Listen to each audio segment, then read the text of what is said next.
Ateneo de Davao University.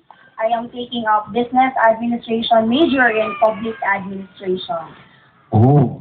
Tapos sa imong naagihan sa tong Rodi project, naglisod ba ka o sa imong gibati dadihang nakuha ka isip top 10?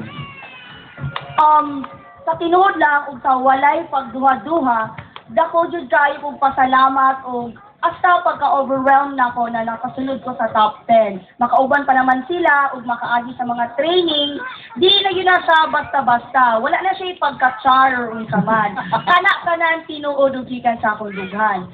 Sa mga trainings na ni Age, tama ni Sam, ang pinakalisod o na-challenge yung ko kay dito sa Task Force Davao. Kay nga no?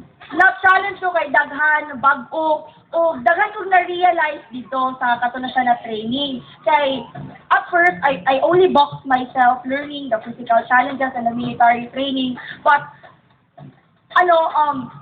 behind that learning, I realized the importance of discipline, respeto, o daghan pang uban.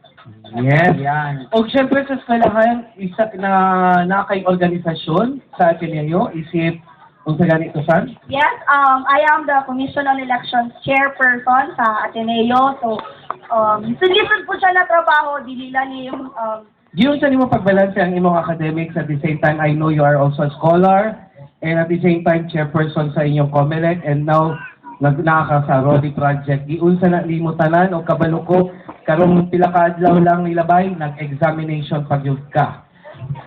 Grabe. Grabe jud kaayo pagbalas. I think it has something to do, I really value planning. I mean, failing to plan is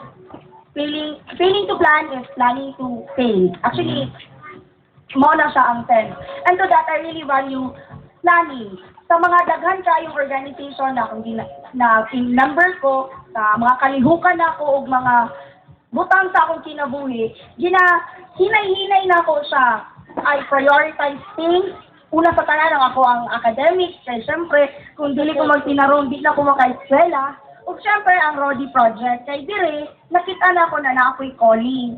And sa gikan pa sa akong pagkabata, napansin ako na nadyo ko'y passion to serve. Ang kanang maki-relate sa isig kaingon nato. So una ko'y calling sa pagka-mother serve. Nga ano po dili, that is a noble cause. Yes. But to that, ang pagservisyo, kanang malipay ka, magtunol lang kag lugaw, makita ni mo ilang smile, murag dako kay sa impact sa imo ha. So gusto ko nga, sa akong kaugmaon, makita na ko kung galing mo na serbisyo sa uban. Okay. Salamat, Fran. Salamat.